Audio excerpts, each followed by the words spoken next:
Hey guys, it's Nicole. Welcome back to Chronicles of a Crafter. So today is our Index Card Scrabble Piece challenge, and we are going to make some index cards with our Scrabble pieces, all in the Halloween theme, because today is Halloween. Happy October 31st. And yeah, let's just do some stuff with our index cards and our Scrabble pieces. And I mean, how fitting is this, right? That Halloween would fall on October 31st. So I pulled out all of my ghosts and goblins and anything that is October 31st Halloween related.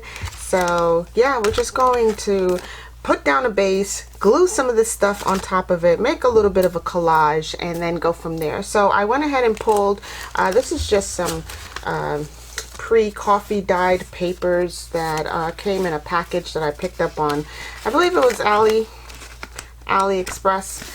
And yeah, I did that.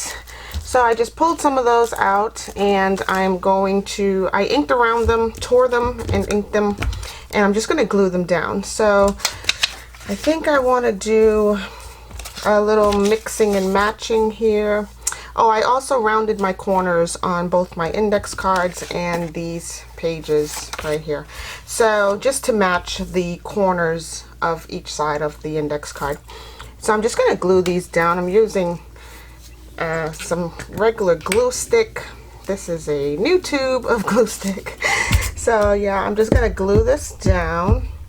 And then I will, I have some coffee dyed cheesecloth that's drying right now. So I just went and coffee dyed it. It's so simple to do, guys. Just cut a piece of cheesecloth, take it to your kitchen, get some instant coffee, put it some warm water in a bowl, and then just soak your cheesecloth in it for about 2 seconds. That's all I did.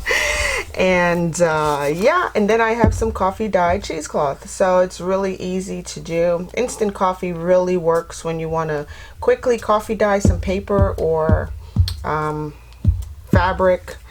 I've coffee dyed fabric before, and it works out really well with instant coffee and hot water. And it's not even like boiling hot water, just plain old tap water. It worked out really, really well. So I'm just gluing down my base. These are the base sheets that I want to use for these index cards. And yes, I do have several index cards out that I'm trying to do all at the same time, like mass making them or whatever. Not that they're going anywhere, just into my index card box over here for this challenge. So I hope you guys are having a great day and are participating. I did get to see a couple of your index cards, and they came out so good. Both the letter F, and some of you have already sent me your letter G. I just thought those looked amazing. So yeah, for a G, we're doing ghosts, ghouls, and goblins, which is so fitting for October 31st. And yeah, so now I'm just going to grab a piece of that cheesecloth that I coffee dyed, which is right here, and just want to let it air dry as best as possible. And then I'm just going to pop it down right in the center of this index card. And I will grab my this is white gesso. I mean clear gesso. I don't want to use that. What I'd want to use is my Tim Holtz Distress. Let me just grab it. I'll be right back. Okay, so this is my Tim Holtz Distress Collage Medium in matte, and this is what I really want to use on this project. One, it dries really quickly, and two, it's more so like it's kind of like gluing down your project without actually using glue. So it works out really well. And it works really well for collage, because I mean, it has collage in the name. So yeah, I'm just gonna apply just a light coat around the ends of my cheesecloth to hold it down here on the edges. And as I'm gluing my additional pieces in the middle, it'll just all stick really good. So there's that one. I'm gonna let it dry for just a second, And oh, I need another piece of cheesecloth. So yeah, I'm just gonna place this down right on top. Kind of looks like spider webs. Yeah, this is like total decorating, like Halloween decoration.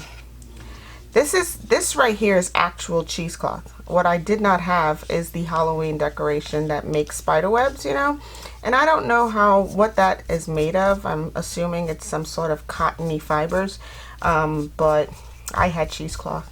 So this is what I'm using. But if you have those Halloween decorations that make spider webs, that would work out really well as well. So again, I'm just applying some around the edges. And whatever overhangs, I'll cut away later. But this will stick down the majority of the cheesecloth in its spot. And then I'll just glue things on top of it. So yeah, I'm just gonna let this stuff dry, and then we'll come back to it. So let's talk about what we're using for in this project. So of course I have my letter G, which is again no points, but it's worth 2. Okay, I don't know if you guys can see that. I'll try to get it as close as possible and then tilt it down. There we go. It's worth 2 points.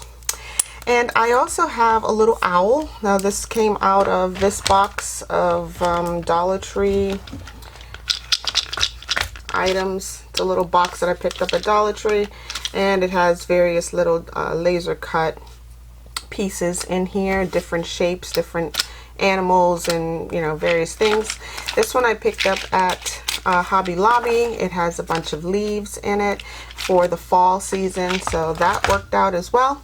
And here are the leaves that I have chosen to use in this project. So I'm going to do 2 large index cards. Again, these measure 5 by 8. I always forget. I think it's 5 by 8. And then I'm going to add a little bit of my. These are some cards from my Halloween kit, and there's all sorts of ghosts and ghouls and goblins. I mean, look at this. There's all kinds of really cool things that go in there. So it came from that kit. So I'm just going to add these items on top, and then we can just continue with our collaging process, right? So really, so anyway, yeah, I just hope you guys are participating. I've seen some of your projects already, and they look really good. I mean, all kinds of things.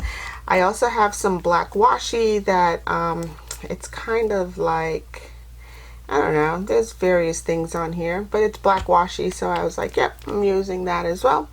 I have my dark ground espresso distress ink and my VersaFine ink as well, because what I'm also going to do is stamp some things onto these cards. So here are my stamps. These are what we're using today. I may use this confidential, not sure yet, but I love these right here. I don't know if you can see that. This says poison, and these are 3 bottles of potions probably. Here's some more. This is more chemistry related, and there's some bottles and potions in this one. This one, I think I was going to use this for the do not open sign that's on here, and possibly some of these numbers. And this one has a magnifying glass, and it says classified on it as well. So I may or may not use the classified and the confidential, but we'll just see. This has some broken glass down here that I was thinking about stamping on here as well. So that being said, let's just go ahead and get started. I am going to glue down my things that take the longest to dry, right? So all of this stuff right here is just paper. It can get glued down at any time, but I think I'm going to glue down my G with Fabrifix glue. sometimes I have to say it out loud to see where I placed it. So I'm just gonna use my Fabrifix glue to glue down my letter G. And I'm using both the wooden colored G. These are all wooden pieces, by the way. But I'm using the wood colored letter G Scrabble piece as well as the black one. And that's going to go somewhere near the center on both of these. Okay, and because G is the 6th letter in the alphabet, A, B, C, D, E. No, F is the 6th letter of the alphabet. I need a 7. I need a number 7. I'm gonna go grab that.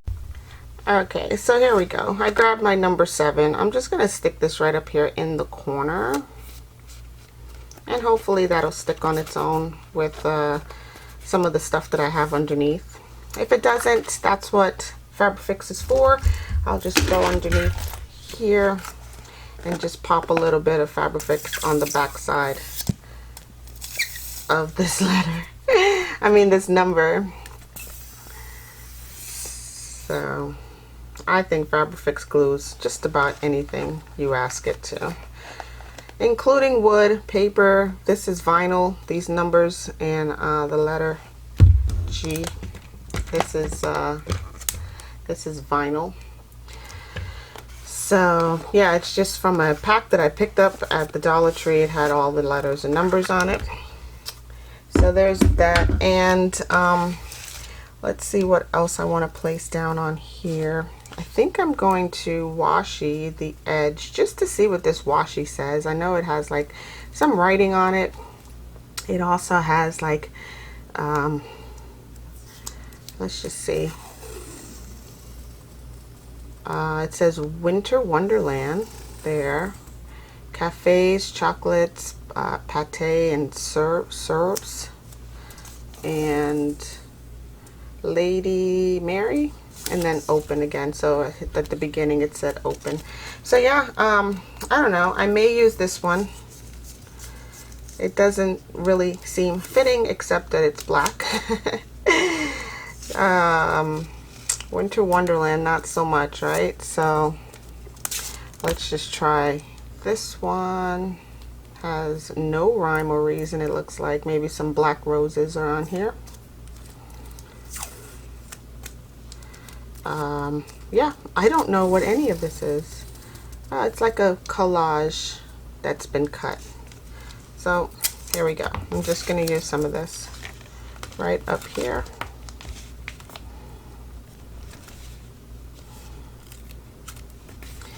And I want my rounded corners to show, so I'm going to cut the washi away from the edge. Wrong scissor. Sorry guys. Use the right shears for that process.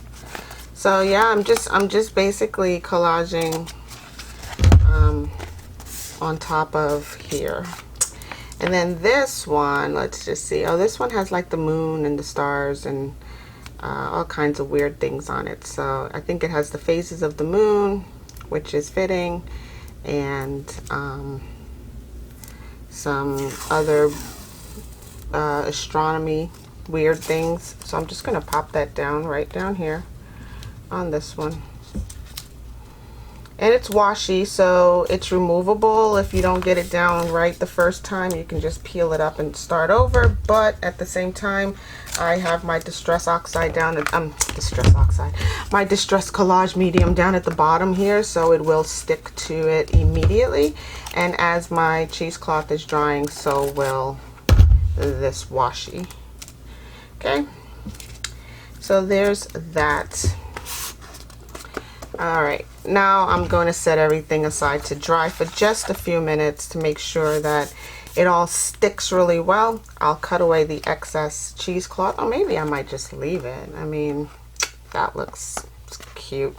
All right, yeah, so I'll just leave the cheesecloth hanging off the edges, and then we'll come back in, pop down some more really cool things like that and this. Ooh, this is looking It's looking pretty gooey right now. So yeah, we'll just pop some things down and then we'll wrap this up. Alright guys, so my camera stopped recording, don't know when, but all I'm saying is start with your stamping process after you've laid down your base paper, and then layer your items on top, because it will work out much better than I'm doing right now by trying to stamp on top of cheesecloth, washi tape, and yeah, just do it the right way, in the right order.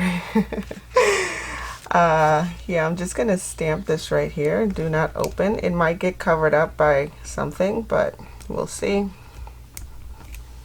Not bad. Not bad at all. Okay.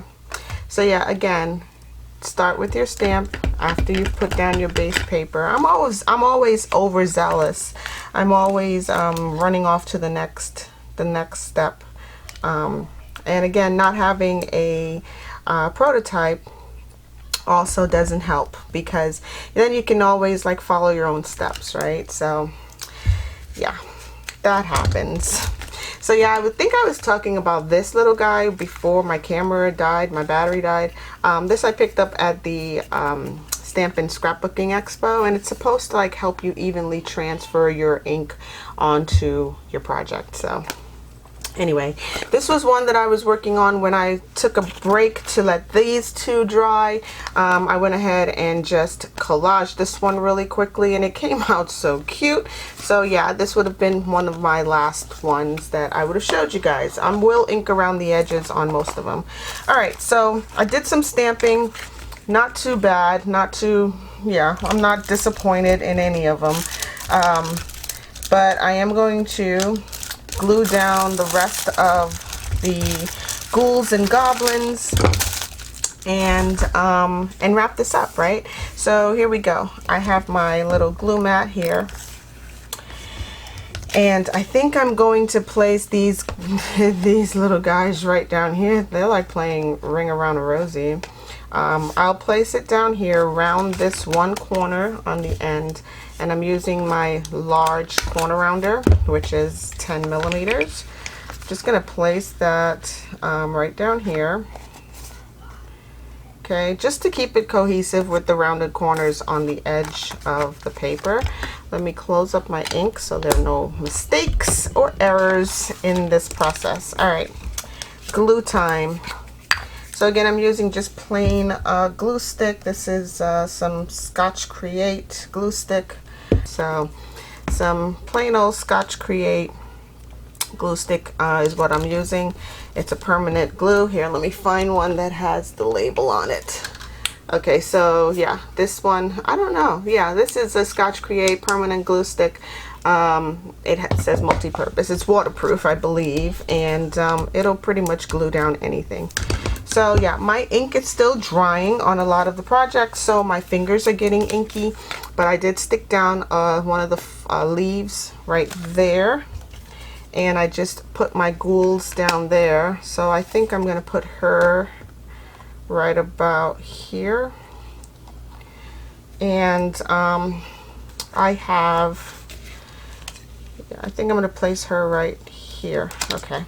I think it's a woman. Yeah, she's in a dress. Duh.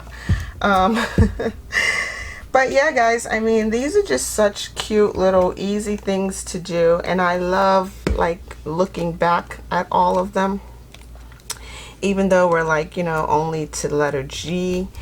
Sometimes I go back and I look at some of the ones that we've done previously, and I'm just like I'm so happy that I started this little process, this little Scrabble piece challenge thing, because I have to use up these items in my craft room, right? I can't just hoard them all. And I think I did a thing on hoarding your craft room. You can't hoard everything. You gotta like make things with it, give them away, get rid of them, you know, sell them if you want. Just, you know, you have to do something with the things that you love. And yeah, that's what I've been working on lately. So again, I'm using Fabrifix for my wooden pieces, just to glue them down. Oh my goodness, come on Fabrifix, get with the game. So yeah, I'm using Fabrifix to glue down all of these wooden laser cut leaves and such, and I'm putting them close to like the vinyl letters or numbers, and just to make sure that they're in the project and out of the way, because I still need all of this other space here. And here is my little goblin or ghoul. I didn't find any ghosts in my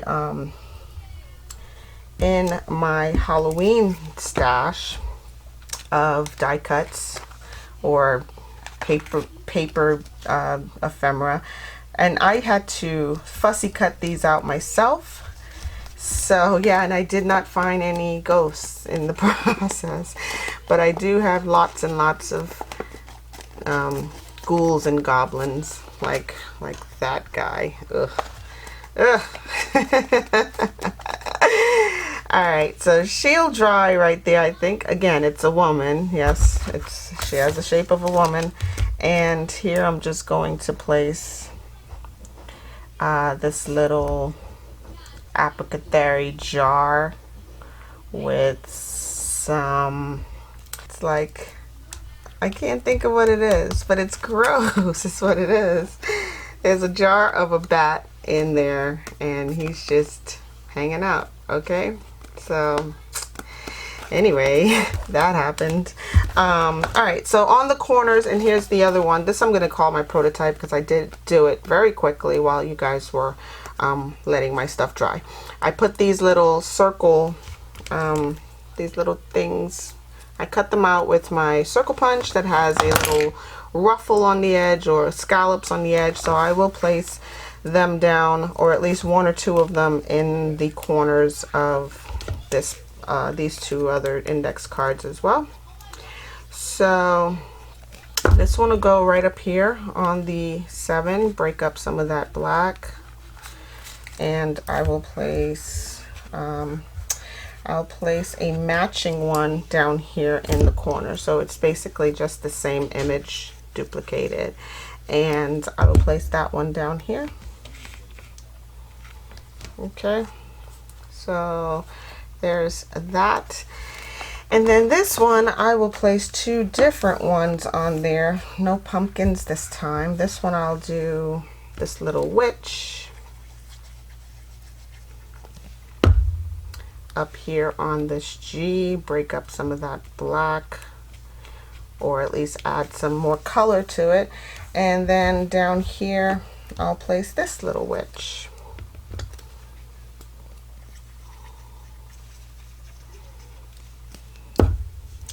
Did I glue? Oh yes, I did glue that down. I'm like, did I even glue that down? Okay, so there's that. All right. So yeah, I think we're done, guys. I have one more little leaf right here. I can pop this down onto this project.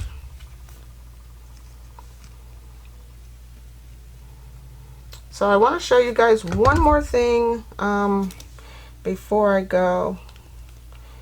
One more thing that I like to do during the holidays. For one, I love like pre-packaging candy for the kids when they come trick-or-treating, because trick-or-treating just makes me so happy. It just reminds me of my childhood, and I had a great childhood trick-or-treating in New York, which was, it's weird that, you know, parents actually let their kids out to go trick-or-treating, and we went out alone for the most part because we knew everyone in our neighborhood, or you know, at least for a little while we knew everyone in our neighborhood. And my family is so eclectic. Like my uncle is like only 4 years older than me, I think, and yeah, he would take me out trick-or-treating with him and his friends, and it was just a lot of fun.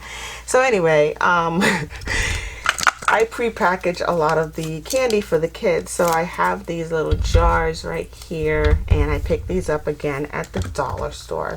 This is what they look like when you get them. Sometimes they have them with a much larger lid. Okay, so these are just some pre-packaged jars of candy that I made. So these labels right here came in my Halloween kit, and I love them so much. They're just so cute. This says like owl serum, raven feathers, spider extract, and this one says heartbeats. So yeah, I just basically pre-fill these bottles up with candy and or candy corn. This is my favorite candy, of course. And I then just glue down these little labels right onto the jar, and this is just so much better than, you know, having the kid dig their hand down into a bag and grab as much as they can. You know, this way you ration out how much candy you want to give the kids, and yeah, I just think this is such a cute little cool idea. So in my Halloween kit is where these labels came from. I just, you know, copied them, scanned them, and copied them onto cardstock and glue them onto the jar. And I didn't even glue the whole thing. I just put a little bead of glue here, and then glue down the sides. Anyway, guys, hope you guys have a super duper scary Halloween. Stay naturally curious. Don't forget to check out my links down below. Thumbs up if you like this video. Like and subscribe, and hit the bell for notifications. I will talk to y'all in the next one. Stay naturally curious. Bye.